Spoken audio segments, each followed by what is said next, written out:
प्रसादन्नगति कुतोऽपि ध्यायं शुभंस्तस्य यशस्श्रीसन्धां वन्दे गुरुश्रीचरणारविन्दम् आजानुलम्बितभुजौ कनकावदातौ सङ्कीर्तनैकपितरौ कमलायताक्षौ विश्वम्भरौ द्विजवरौ युगधर्मपालौ वन्दे जगत्प्रियकरौ करुणावतारौ नमस्त्रिकालसत्ताय जगन्नाथसुताय च सभृत्ताय सपुत्राय सकलत्राय ते नमः। बर्हापीडाभिरामं मृगमदतिलकं कुण्डलाक्रान्तगण्डं कञ्जाक्षं कम्बुकण्ठं स्मितसुभगमुखं साधरेन्नस्तवेणुं श्यामं शान्तं त्रिभङ्गं रविकरवसनं भूषितं वैजयन्ता वन्दे वृन्दावनस्थं युवतिशतवृतं ब्रह्मगोपालवेशं तप्तकाञ्चन गौराङ्गी राधे वृन्दावनेश्वरी वृषभानुसुते देवी त्वां नमामि हरिप्रिये। मोगं करोति वाचालं पङ्गुं लङ्घयति गिरिं यत्कृपातमहं वन्दे परमानन्दमाधवं। वाञ्छाकल्पतरुभ्यश्च कृपा सिन्धुभ्यैव च पतितानां पावनेभ्यो वैष्णवेभ्यो नमो नमः। हरिभक्तिपराजय च हरिनामपरायणा दुर्वृत्ता वा सुवृत्ता वा तेषां नित्यं नमो नमः। नमो धर्माय महते नमः कृष्णाय वेधसे ब्राह्मणेभ्यो नमस्कृत्य धर्मान् वक्ष्ये सनातनान् नारायणं नमस्कृत्य नरं चैव नरोत्तमं देवीं सरस्वतीं वैशं ततो जयमुदीरयेत्। जय रूप सनातन भट्ट रघुनाथ श्रीजीव गोपाल भट्टदास रघुनाथै जय गोसाईकरि चरण वन्दन जहाँ हইতে विघ्ननाश अभीष्टपुराण दुर्गमे पथिमेन्धस्य स्खलत्पादगतिर्मुहुः सकृपा जष्टिदानेन सन्तो अवलम्बनम्।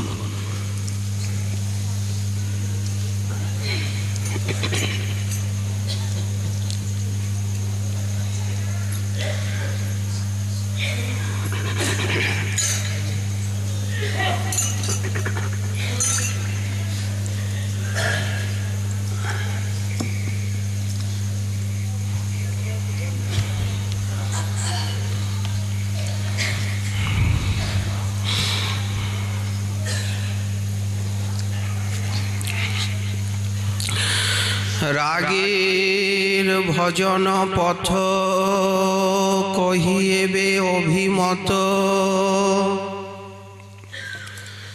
লোক বেদ সারেই বাণী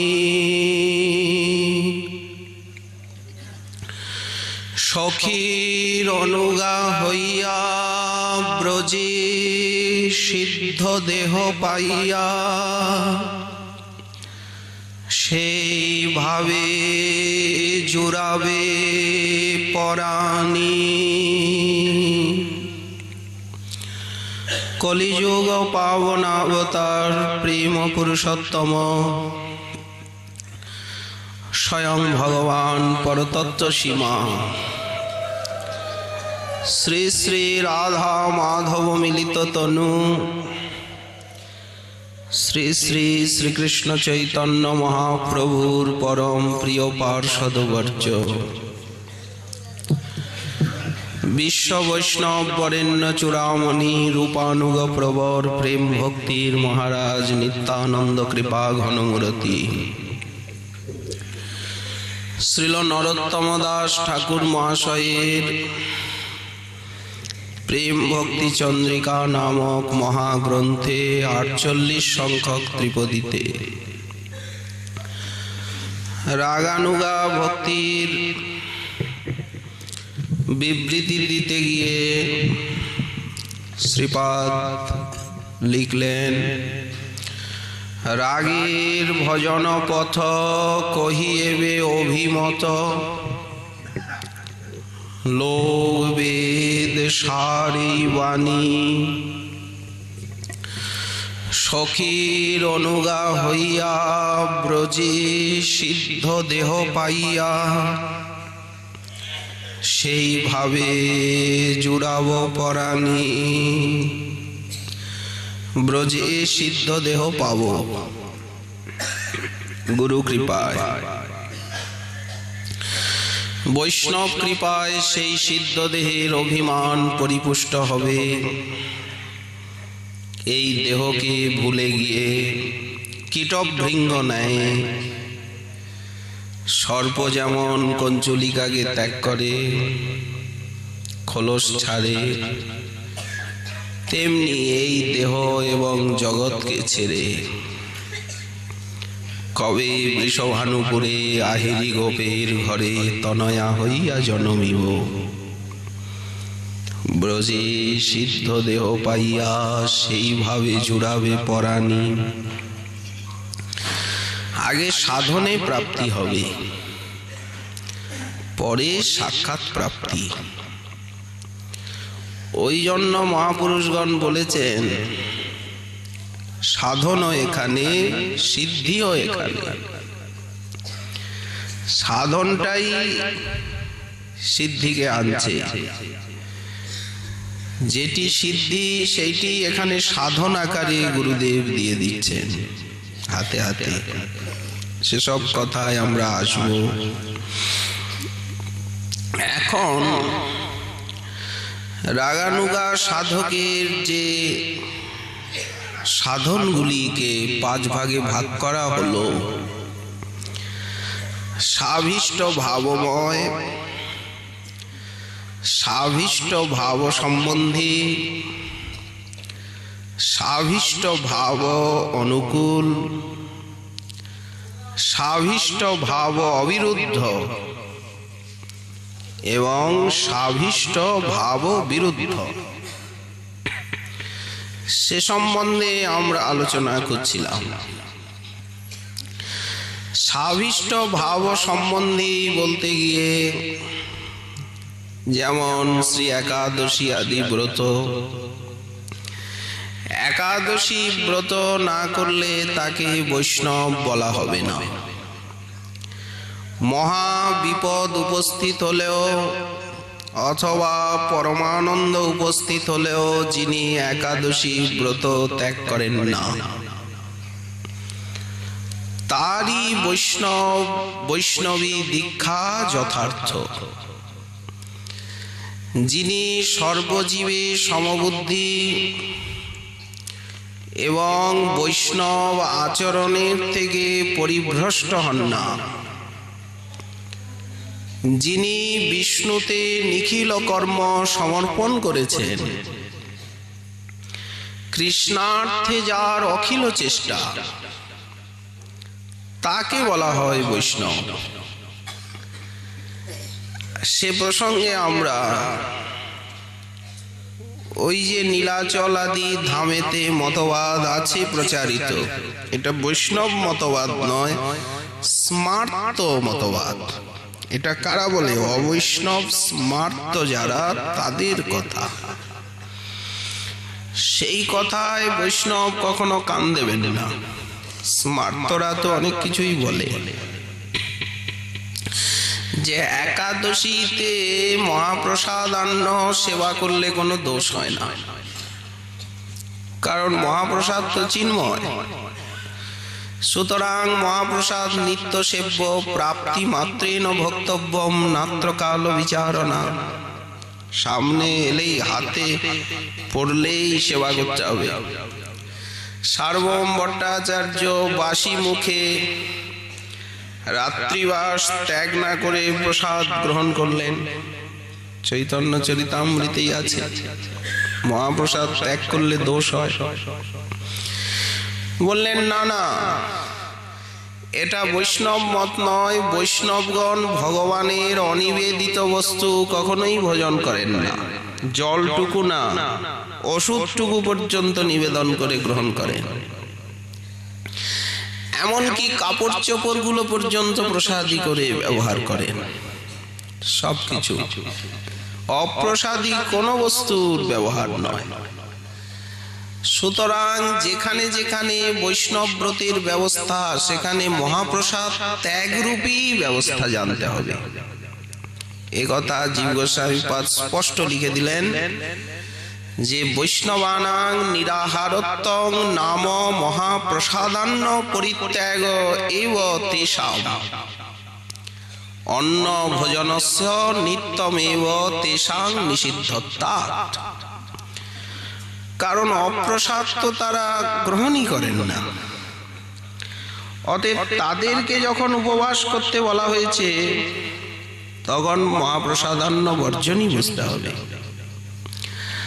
আচ্ছা, গৌতমীয় তন্ত্রের একটি শ্লোক গোস্বামীপাদ ভক্তি রসামৃত সিন্ধুতে চয়ন করলেন ভক্তি সন্দর্ভে,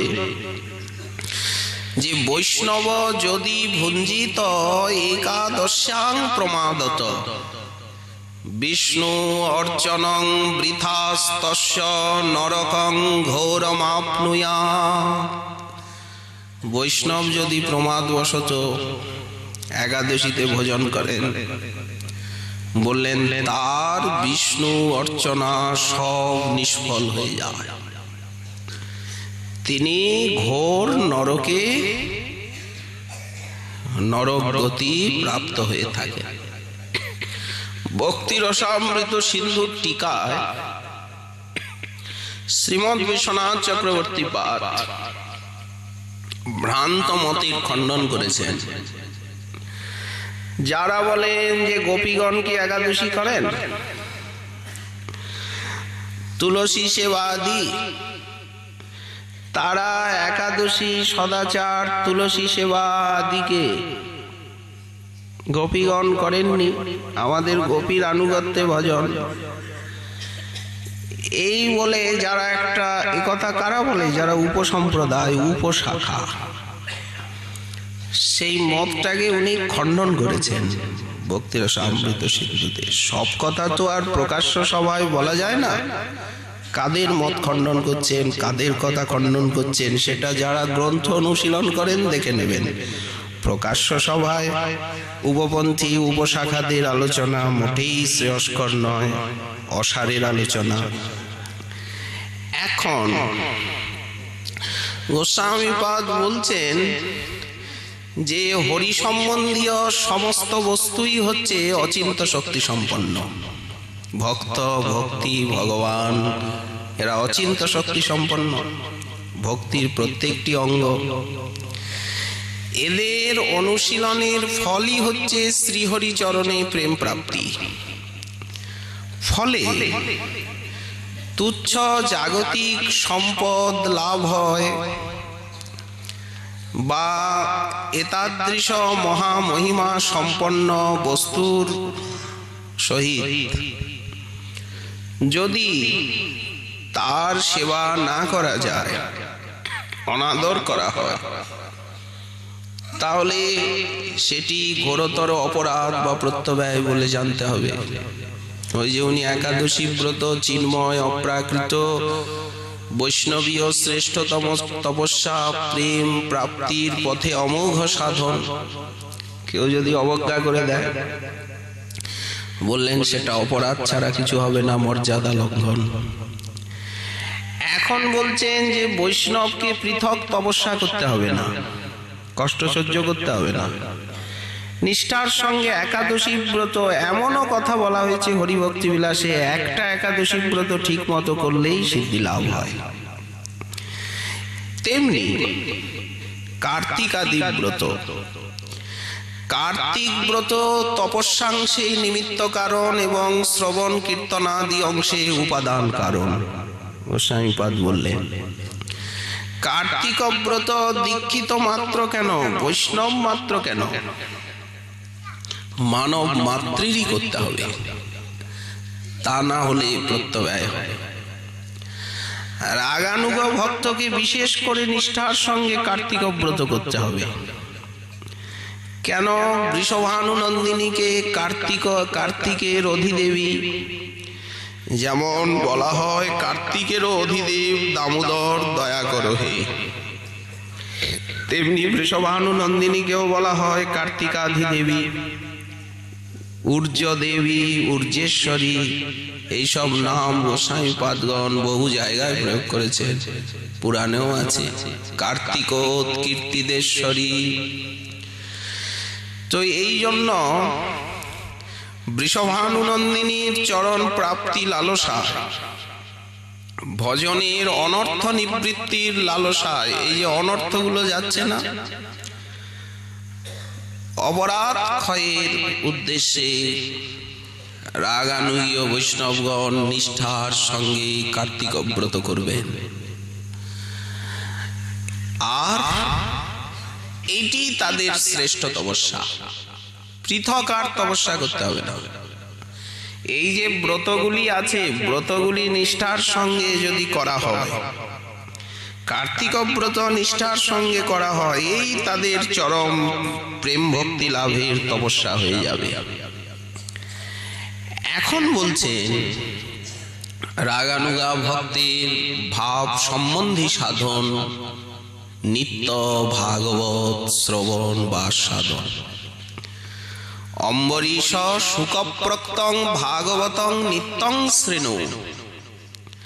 গোস্বামীপাদ পুরাণ বচন চয়ন করছেন, অম্বরীশ মহারাজকে কেউ উপদেশ দিচ্ছেন যে শুকপ্রক্ত ভাগবত নিত্য শ্রবণ করবে। সে প্রসঙ্গে আমরা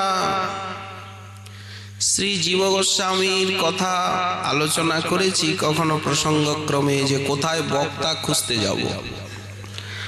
বক্তা এই যে বলা হচ্ছে নিত্য শ্রবণ করবে, তো বক্তা কোথায় খুঁজব? ভাড়া করা বক্তা। এখন 1 ঘন্টা এমন পরিস্থিতি এসেছে যে 1 ঘন্টা ভাগবত শুনতে গেলে 2000, 3000, 5000, 10,000, হায়রে হাজারই হাজার। তো এইসব ভাগবতে কি আমার অনর্থ নিবৃত্তি হবে বা কোনো কল্যাণ হবে কি? হবে না। ওই জন্য শ্রী গোস্বামীপাদ ভক্তি সন্দর্ভে লিখছেন, বক্তা 2 প্রকার, নিরাগ এবং সরাগ। সরাগ বক্তার মুখে ভাগবত পরমহংস সংহিতা, সর্বত্যাগীগণের সম্পত্তি। তো যেখানে ভাগবত নিয়ে উপজীবিকা, ভক্তি নিয়ে জীবিকা, সেখানে সেটা সেই ভাগবত শ্রবণ কীর্তন আমাদের সাভিষ্ট ভাব সম্পর্কিত অনুশীলন কিনা সেটি শুধু ভজনানন্দীগণ বিবেচনা করবেন। কিন্তু গোস্বামীপাদ যেখানে ব্যবস্থাপনা দিচ্ছেন, ভক্তি সন্দর্ভে লিখছেন, নিরাগ বক্তার মুখে না শুনলে হবে না। আবার খালি নিরাগ হলেই হবে না, সজাতিয়াশয় হতে হবে, স্নিগ্ধ হতে হবে, শতবর হতে হবে। সজাতিয়াশয়ে স্নিগ্ধে সাধু সঙ্গ শতবরে শ্রীমদ ভাগবতার্থানাম আস্বাদ রসিকই সহ। ভাবুক এবং রসিককেই তো বেদব্যাস আমন্ত্রণ জানিয়েছেন, রসিকা ভুবি ভাবুকা। তো এই জন্য ভাগবত যে নিত্য শ্রবণ হবে, কোথায় বক্তা খুঁজতে যাব? গোস্বামীপাদ বললেন, শ্রেষ্ঠ বক্তা পেলে শ্রবণ করবেন। বক্তা না পেলে নিজেই জোরে জোরে গ্রন্থ পাঠ করলে নিজের পাঠই নিজের কানে যাবে, শ্রবণ হবে, কীর্তন হবে, স্মরণ হবে। জোরে জোরে নিজে যদি গ্রন্থ অনুশীলন করা যায়, গ্রন্থ পাঠ করা যায়, তাহলে নিজের শব্দ তো নিজের কানে যাচ্ছে, শ্রবণ হচ্ছে, কানে তো আর কেউ তুলে দেয়নি, কীর্তনও হচ্ছে, আর ওখানে মনটা লেগে আছে।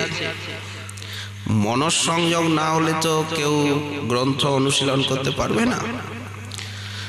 তো ওই জন্য মনঃসংযোগের নামই তো স্মরণ। সে যে কোনো অঙ্গে হোক, যখনই মনঃসংযোগ হচ্ছে, স্মরণ মানেই মনঃসংযোগ। মনঃসংযোগ ছাড়া তো কোনো কাজ হবে না, কোনো অঙ্গই হবে না। গোস্বামীপাদ বললেন, বক্তার অভাবে নিজেই পাঠ করবে, নিজেই কীর্তন করবে, তাতেও সৎসঙ্গের ফল লাভ হবে। নিত্য অমঙ্গল নাশক সেই উত্তম শ্লোক ভগবানের গুণানুবাদ যেখানে কীর্তিত হয়েছে, সেই ভাগবত নিত্য আস্বাদন করতে হবে, একথা শুকদেবী বললেন।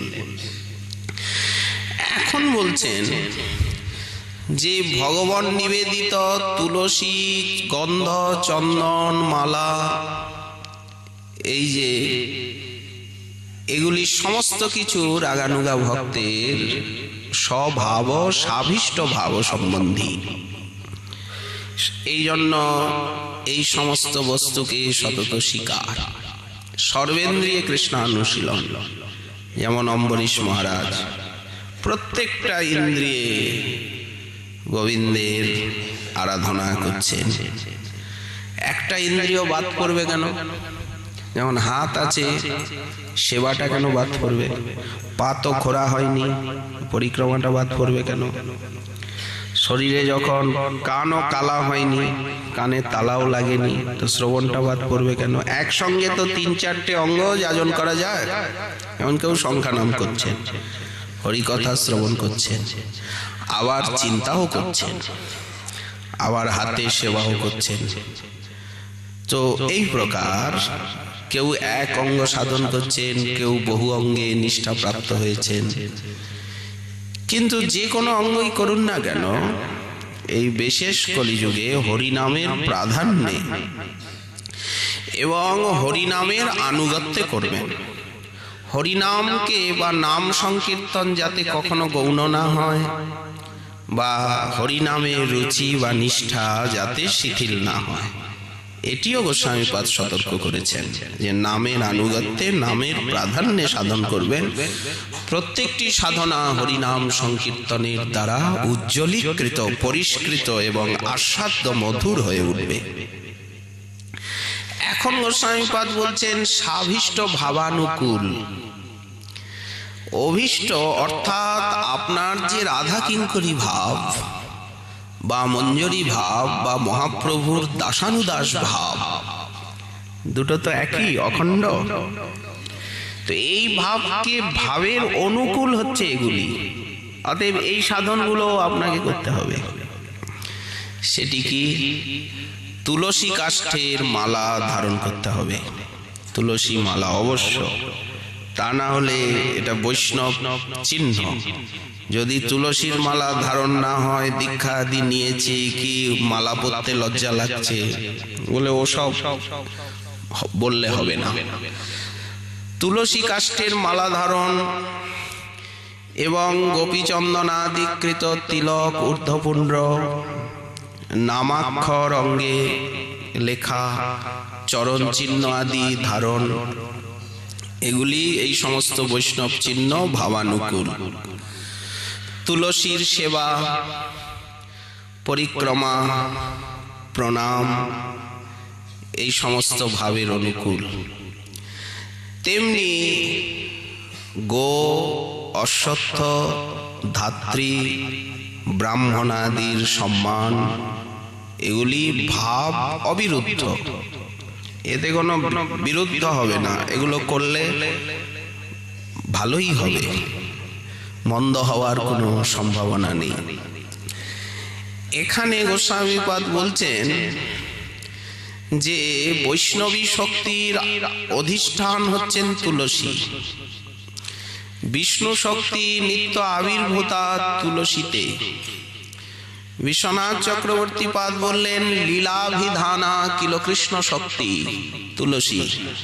তুলসী হচ্ছেন লীলা নামক কৃষ্ণ শক্তি। শ্রীভূ লীলা আছেন, তস্যৈব মূর্তি তুলসী নৃলোকে। যে লীলা শক্তি, তিনি তুলসী রূপে নৃলোকে বিরাজ করছেন। বৃন্দে নুমস্তে চরণার বৃন্দম। এই জন্য বৈষ্ণবী শক্তির অধিষ্ঠান জ্ঞানে তুলসী বৃক্ষ রূপে বিষ্ণু শক্তি নিত্য বিশ্বে আবির্ভূতা রয়েছে। তাই বিষ্ণুপ্রিয়া, কৃষ্ণপ্রিয়া এবং বৈষ্ণবী শক্তির অধিষ্ঠাত্রী রূপে তুলসী মালা রাগানুগা ভক্ত কণ্ঠে ধারণ করবেন। তুলসী মালা অবশ্য ধারণ করতে হবে।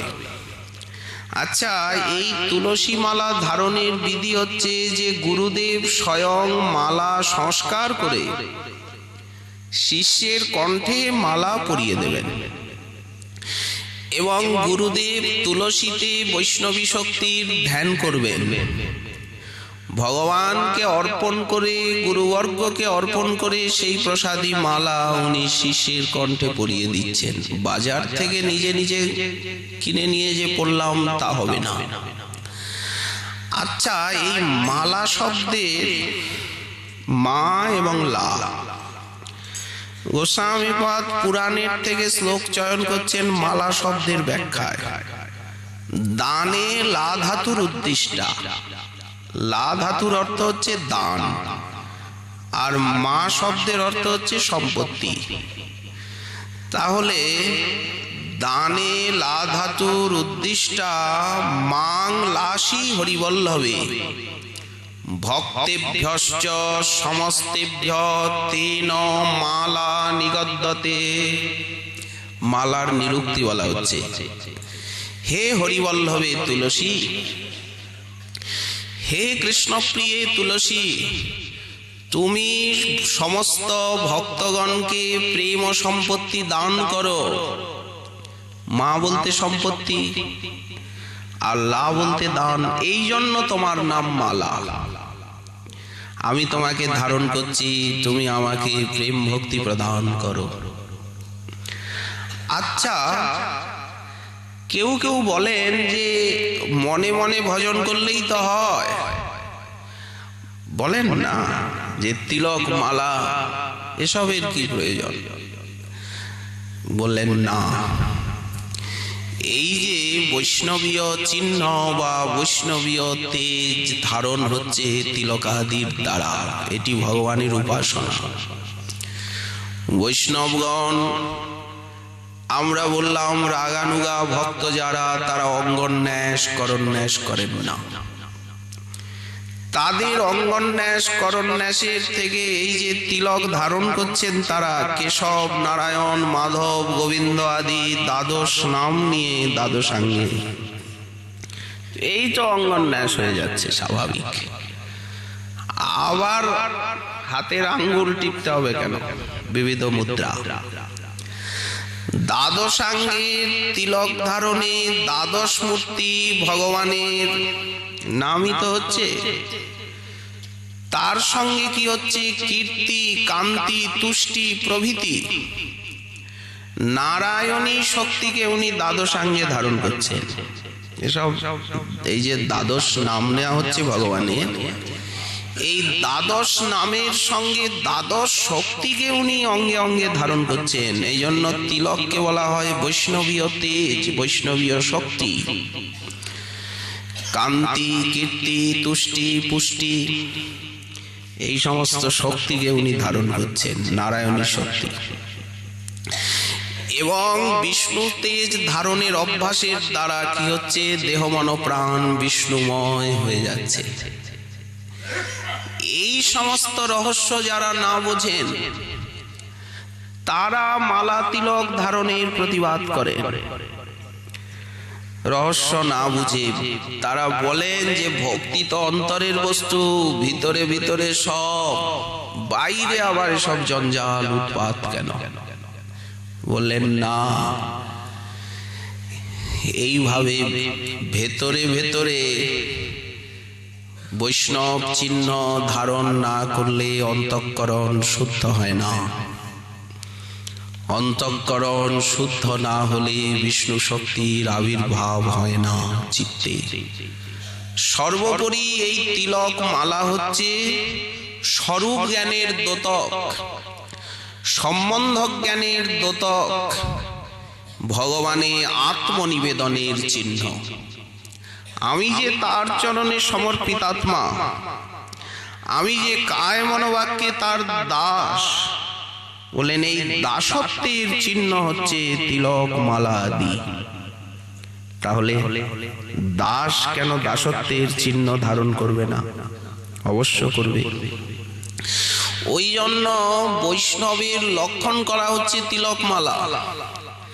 ভেতরে কে কোন অধিকারে আছে বলেন সে বিচার করতে হবে না, আগে তিলক মালা দেখে সম্মান করতে হবে। কে বৈষ্ণব? ভক্তি রসামৃত সিন্ধুতে পদ্মপুরাণের বচন চয়ন করছেন রূপ গোস্বামীপাদ। যে কণ্ঠলগ্ন তুলসী নলিনাক্ষমালা, যে বাহুমূলে পরিচিহ্নিত শঙ্খচক্রা, যে বা ললাট ফলকে লসদূর্ধ্বপুণ্ড্রা, তে বৈষ্ণবা ভুবনমাশু পবিত্রয়ন্তি। যাদের কণ্ঠে তুলসী, তারপরে নলিনাক্ষ বলতে পদ্মবীজ ইত্যাদির মালা সংলগ্ন আছে, যাদের বাহুমূলে শঙ্খচক্রাদি চিহ্ন, গোপীচন্দন দিয়ে বাহুতে চিহ্ন করা হয়, আমাদের সেখানে নামাক্ষর আদি বা চরণ চিহ্ন আদি, আর ললাটে যাদের ঊর্ধ্বপুণ্ড শোভা পাচ্ছে, বললেন তাদেরকেই বৈষ্ণব বলে জানবে।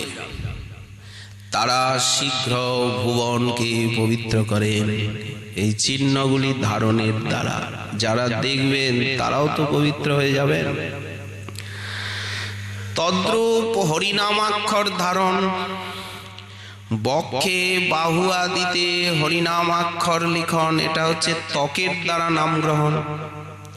সর্ব ইন্দ্রিয়েই নামের অনুশীলন হবে, তো ত্বকের দ্বারা হরিনামের সেবা কি? বক্ষে বাহুমূলে নামাক্ষর লেখা, চরণ চিহ্ন আদি ছাপ ধারণ করা। কৃষ্ণ নামাক্ষরই গাত্রম অঙ্কয়েত চন্দনাদিনা, সলোক পাবন ভূত্তা তস্য লোকমবাপ্নুয়াৎ। গোস্বামীপাদ রসামৃত সিন্ধুতে পুরাণ বচন চয়ন করেছেন যে যারা কৃষ্ণ নামাক্ষর অক্ষরের দ্বারা গাত্রকে অঙ্কিত করেন, ভূষিত করেন চন্দনাদিতে, তারা লোকপাবন হয়ে যান এবং ভগবত ধাম প্রাপ্ত হন। এখন গোপীচন্দন আদির দ্বারা যেখানে তিলক ঊর্ধ্বপুণ্ডের ব্যবস্থা, গঙ্গা মৃত্তিকা বা তুলসীর নিম্নস্থিত মৃত্তিকা বা চন্দনাদির দ্বারাও তিলক ধারণের বিধি শাস্ত্রে আছে, গোপীচন্দনাদি। কিন্তু মহাপ্রভু এসে যখন রাধাকুণ্ডকে আবিষ্কার করলেন, তখন মহাপ্রভু রাধাকুণ্ডের কুণ্ডের মৃত্তিকা লইয়া তিলক করিল, চৈতন্য চৈতামৃতে আছে। এবং বলভদ্র ভট্টাচার্যের কে বলে মহাপ্রভু নীলাচলে নিয়ে যাবেন, কিছু রাধাকুণ্ডের রজও বাঁধিয়ে নিলেন যে রোজই তিলক করব।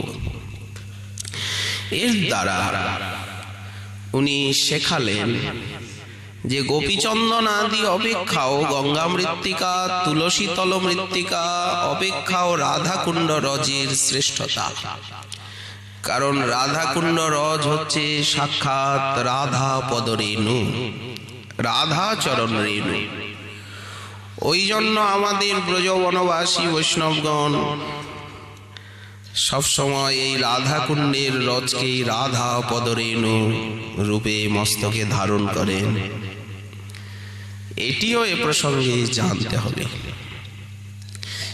এগুলি সব সাভিষ্ট ভাব অনুকূল সাধন, একটাকেও বাদ দেওয়া যাবে না। কেন বাদ দেওয়া হবে?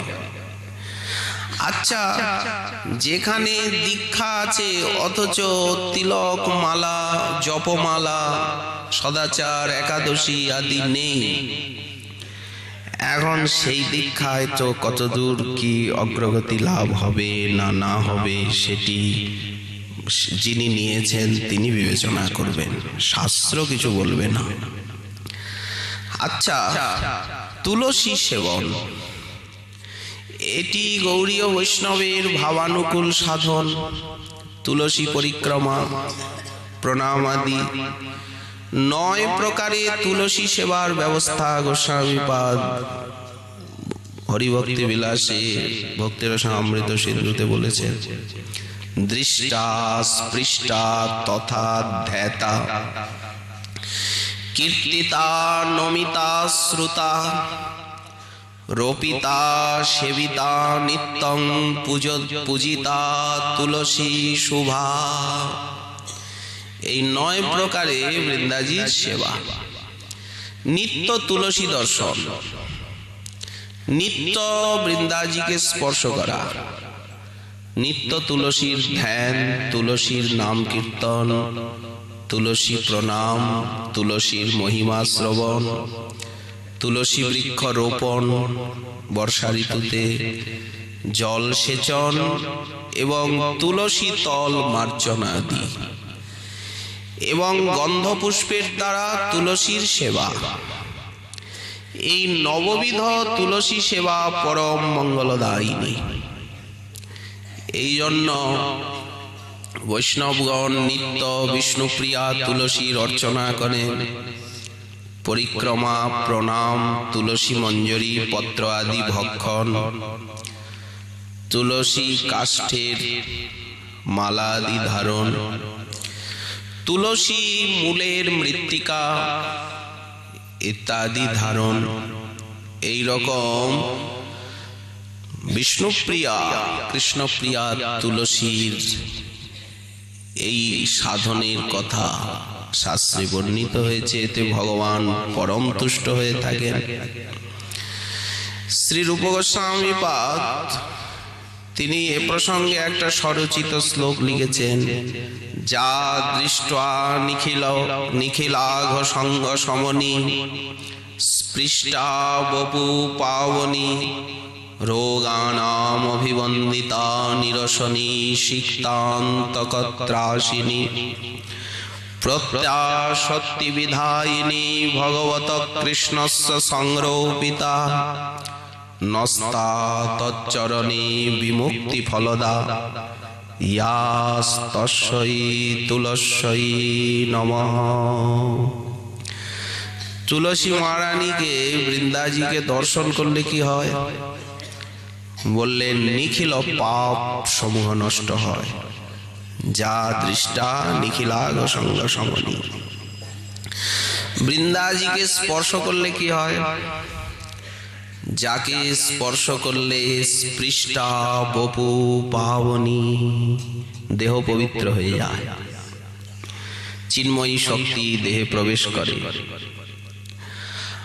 আর বৃন্দাজিকে যদি বন্দনা করা যায়, প্রণাম দণ্ডবত করা যায়, তাহলে দেহরোগ, মনোরোগ, ভবরোগ, এগুলি সবই তো ভবরোগ, বলে সব ভবরোগ নষ্ট হয়ে যায়। রোগানাম অভিবন্দিতা নিরসনী। আচ্ছা, চরণামৃত পান করলে অকাল মৃত্যু নষ্ট হয়, এই তো। অকাল মৃত্যু বলতে কি এই যে বারবার যে জন্ম মৃত্যু, খালি এই অকালে মরা নয়, অকালে রোগ ব্যাধি হয়ে মরল, বলেন খালি এই মরা নয়, এই জন্ম মৃত্যুর চক্রই চিরদিনে চলে যায়। অকাল মৃত্যু হরণম। আচ্ছা, সর্ব পাপ ও প্রণাশনম, এখানে সর্ব পাপ বলতে কি অবিদ্যা। সব পাপের মূলই তো দেহাত্ম বুদ্ধি, দেহাবেশ থেকেই তো পাপগুলো আসে। পাপ তো দেহকেন্দ্রিক। বললেন এই দেহাত্মবোধ নষ্ট হয়ে যায়, স্বরূপের জাগরণ হয়। সর্ব পাপ প্রণাশনম, এই তো। অকাল মৃত্যু হরণম, সর্বব্যাধি বিনাশনম। খালি দেহরোগ, অবিদ্যা ব্যাধি, মায়ারূপী ব্যাধি চলে গেল। এত মহিমা, বিশ্বাস হলেই হলো। সিক্তান্তকত্রাসিনী, কেউ যদি বৃন্দাজিতে জল দেন, সেচন করেন, বললেন অন্তকের ভয়, ইনি যমের ভয় দূর করে দেন। বলে তুমি আমাকে সিঞ্চন করলে, তুমি আমাকে জল দিলে, আমি তোমার হৃদয়ে প্রেম ভক্তি রস ঢেলে দেব। তাহলে তুলসীতে জল দেওয়ার কত মহিমা। আর সংগ্রহ পিতা, বৃন্দাজিকে যারা রোপণ করেন, রক্ষা করেন, সার দিচ্ছেন, জল দিচ্ছেন, রক্ষা করছেন, বলেন রোপণ করলে বৃন্দাজি বলেন যে তুমি আমাকে রোপণ করে আদর যত্ন করলে, আমি তোমার হৃদয়ে কৃষ্ণ ভক্তি লতা রোপণ করে দেব, আদর যত্ন করে এই রকম তোমাকে রক্ষা করব। সংগ্রহ পিতা, যারা রোপণ করেন তাদেরকে উনি কৃষ্ণের সান্নিধ্য প্রদান করেন। প্রত্যাশত্তি বিধারিণী ভগবত কৃষ্ণস্য সংরোপিতা। তুলসী চয়ন কিন্তু ভজন, যেমন পুষ্প চয়ন ভজন, তেমনি তুলসী চয়ন তো একটা ভজনের অঙ্গ। নস্তা তচ্চরণে বিমুক্তি ফলদা।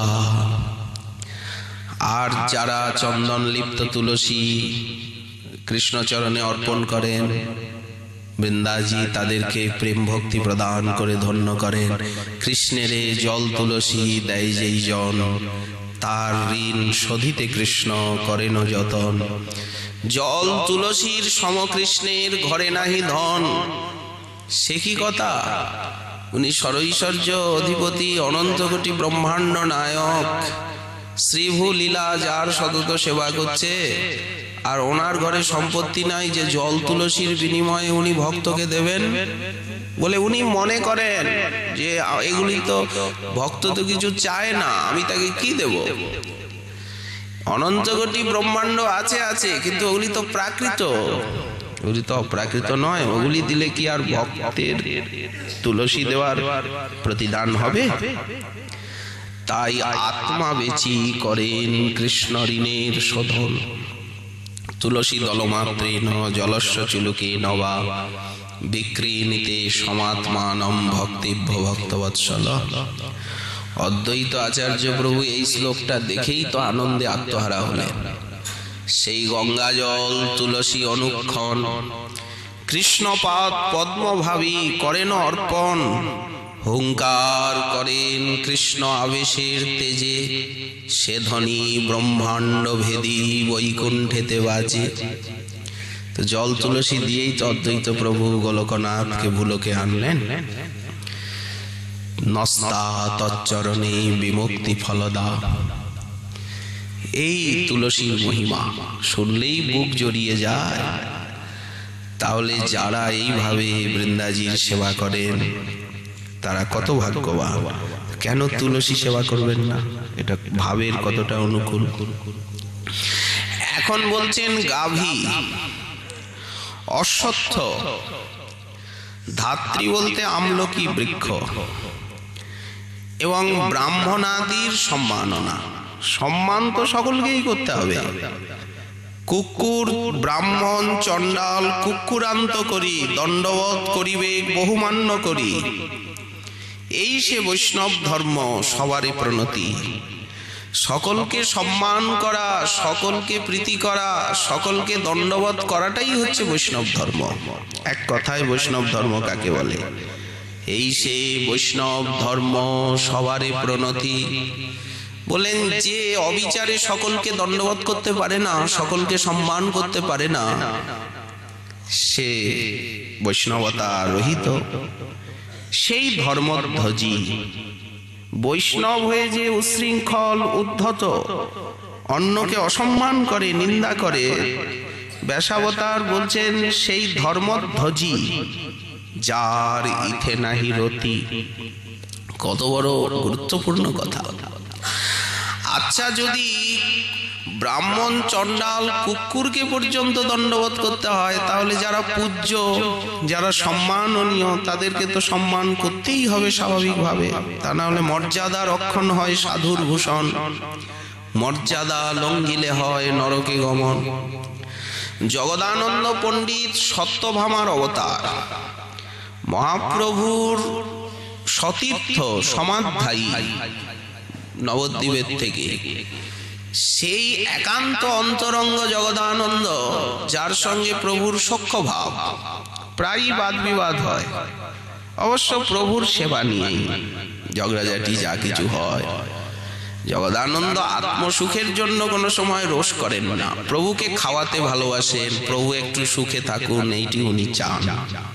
এই নিয়ে বিবাদ দুজনে। আর প্রভু চান ত্যাগ, বৈরাগ্য, আদর্শ। এখন সেই জগদানন্দ যখন সনাতন গোস্বামী পাদকে একটু উপদেশ দিল সনাতন গোস্বামীপাদের কণ্ডু রসা হয়েছে অঙ্গে। মহাপ্রভু বারবার আলিঙ্গন করেন। ঝাড়িখণ্ড পথে গিয়েছেন, নানা স্থানের নানা রকম জল, যেখানে সেখানে শয়ন। সেই পার্বত্য ছোটনাগপুরের মালভূমির বনভূমিকে ভেদ করে উনি গেছেন। তো এখন মহাপ্রভু আলিঙ্গনে উনি দুঃখ পান, কণ্ডু রসা লেগে যায়। একদিন জগদানন্দকে জিজ্ঞাসা করছেন যে মহাশয়, আমার কি করা উচিত? আমি তো বৃন্দাবনের থেকে এলাম, এখানে হিতে বিপরীত হয়ে গেল। এসে জগদানন্দ বললেন, দেখুন প্রভু আপনাকে নীলাচলে, প্রভু আপনাকে বৃন্দাবনে বাস দিয়েছে, তো নীলাচলে এসেছেন, ভালো কথা, দর্শনাদি করলেন, এখন তাড়াতাড়ি বৃন্দাবনেই চলে যান, ওইটাই ভালো, সব দিক রক্ষা। মহাপ্রভু এসেছেন হরিদাস সম্মিলনে। গোস্বামীপাদ তো হরিদাস ঠাকুরের কুটিরেই থাকেন। তো সেই দিন ক্ষীণ চিত্তে সনাতন গোস্বামীপাদ হঠাৎ বলে ফেললেন, প্রভু জগদানন্দকে জিজ্ঞাসা করেছিলাম, উনি বলছেন তাড়াতাড়ি বৃন্দাবন যাওয়াই আমার পক্ষে শ্রেয়স্কর। সঙ্গে সঙ্গে প্রভু রেগে গেলেন। কি? কালকের পড়ুয়া জগা ও কালকের ছাত্র সে তোমারে শিখায়, তুমি আমাকে কতবার শিক্ষা দিয়েছ?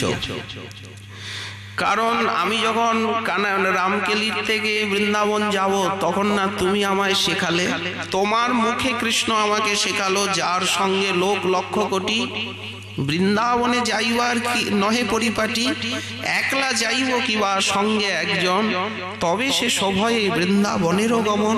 মাধবেন্দ্রপুরী একা গেছেন, কৃষ্ণ দর্শন দিয়েছেন গোপবালক বেশে, দুগ্ধ দিলেন।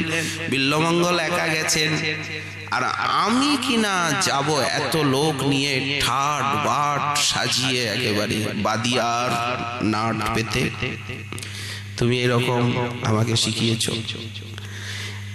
তখন সনাতন গোস্বামীপাদ খুব লজ্জিত হলেন। প্রভু, আজও আমার প্রতি তোমার আপনত্ব জ্ঞান হলো না, তুমি আমাকে স্তুতি করছো, তার মানে গৌরব রূপী নিম্ব নিষিন্দার রস পান করাচ্ছ আমাকে, আমাকে সম্মান রূপী নিম্ব নিষিন্দার রস পান করাচ্ছ, আর জগদানন্দকে ভৎসনা করছো। এর দ্বারা আমি বুঝলাম যে জগদানন্দ তোমার কত অন্তরঙ্গ আর আমি কত দূরের। প্রভু বললেন, না না না না, তুমি এইভাবে বুঝবে না। মর্যাদা রক্ষণ হয়, তুমি তার থেকে বয়সে বড়, জ্ঞানে বড়, পাণ্ডিত্যে, ব্যবহারে, পরমার্থে, সব দিক থেকে তুমি জগদানন্দের থেকে বড়। আচ্ছা জগদানন্দ, তুমি রাজমন্ত্রী, তোমার যেমন বিষয় ত্যাগ, জগদানন্দ এতটুকু বুঝলো না যে একজন বয়োজ্যেষ্ঠ, একজন উচ্চশিক্ষিত, একজন অনুভবী ব্যক্তিকে যে উপদেশ দিতে নেই, এটা সে বুঝলো না আজ পর্যন্ত। এইটা আমি বলতে চাই, মর্যাদা রক্ষণ হয় সাধুর ভূষণ, মর্যাদা লঙ্ঘিলে হয় নরকে গমন। সেইখানেই প্রভুর উক্তি, মর্যাদা লঙ্ঘন আমি সহিতে না পারি, ইহলোক পরলোক দুই লোকই নাশ হয়। তো এই যে শাস্ত্রে যাদেরকে সম্মান দিতে বলা হয়েছে, তাদেরকে যদি সম্মান না দেওয়া হয়, সেটাও কিন্তু ভক্তির প্রতিকূল, আগে গিয়ে তার থেকে অপরাধ সংজাত হয়। আর সবাইকে সম্মান দেওয়ার প্রবৃত্তি যদি হয়ে যায়, তখন আর অপরাধ হওয়ার রাস্তাটাই চিরতরে বন্ধ হয়ে যায়।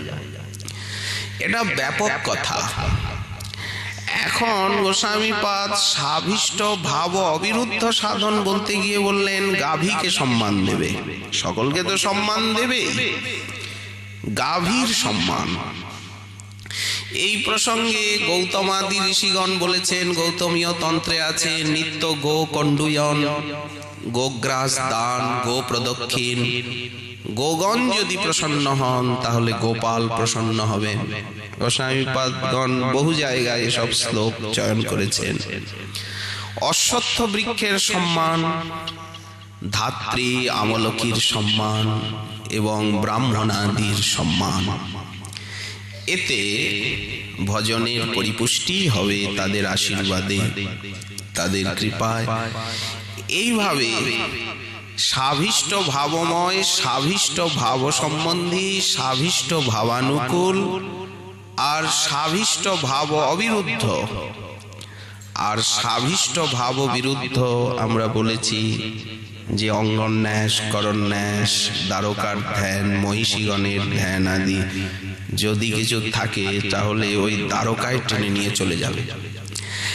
এখন গোস্বামীপাদ বলছেন যে ভক্ত সেবা বা বৈষ্ণব সেবা এইটা কিন্তু সবগুলোই, সর্বোপরি ভক্ত সঙ্গ, ভক্ত সেবা, বৈষ্ণব সেবা। বৈষ্ণব আরাধনা, বৈষ্ণব সম্মান, বৈষ্ণব সেবাটা কিন্তু একবারে চারটেই: সাভিষ্ট ভাবময়, সাভিষ্ট ভাবানুকূল, সাভিষ্ট ভাব অবিরুদ্ধ এবং সাভিষ্ট ভাব সম্বন্ধী। বৈষ্ণব সঙ্গ, বৈষ্ণব সেবা সবগুলো একবারে, একটা অঙ্গ সব। তস্মাৎ বিষ্ণু প্রসাদায় বৈষ্ণবান পরিতোষয়েৎ, প্রসাদ সম্মুখ বিষ্ণুস্তে নৈব স্যাৎ ন সংশয়। বৈষ্ণব সঙ্গ, বৈষ্ণব আরাধনার এত মহিমা। ঠাকুর মহাশয় প্রেম ভক্তি চন্দ্রিকায় বলেছেন অন্নব্রত, অন্নদান। আমরা অন্নব্রত করব না, অন্নের সেবা, এদেরকে সম্মান করতে বলা হচ্ছে।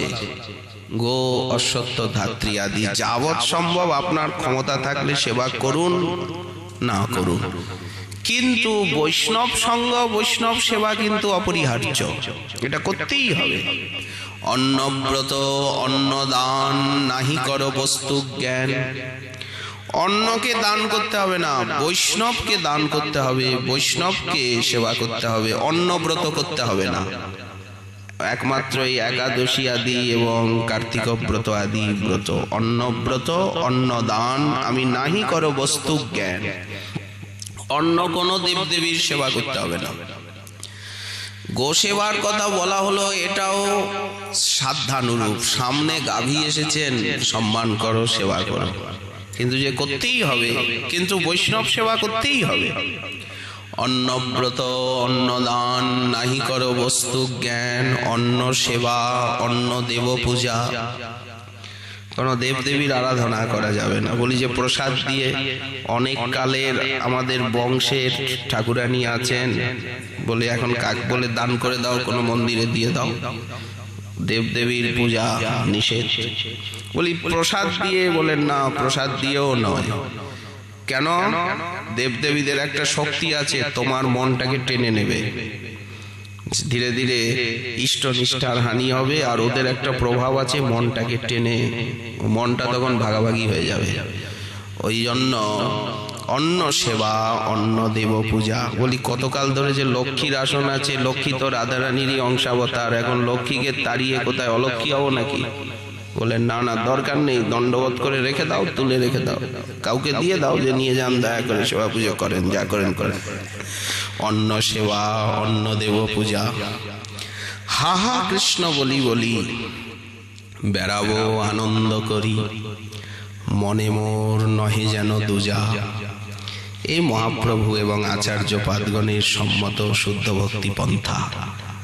যারা আজও শুদ্ধ ভক্তির অনুশীলন করেন, এই পথেই চলেন। আর না চলতে পারলে সেটা দুর্ভাগ্য, সেটাও স্বীকার করতে হবে। পরবর্তী আলোচনা আবার শ্রীমান মহাপ্রভুর কৃপা হলে আগামীকাল করবার আকাঙ্ক্ষা রইল। আজকে আমাদের ভাগবতী কথার এইখানেই দেওয়া হলো বিশ্রাম।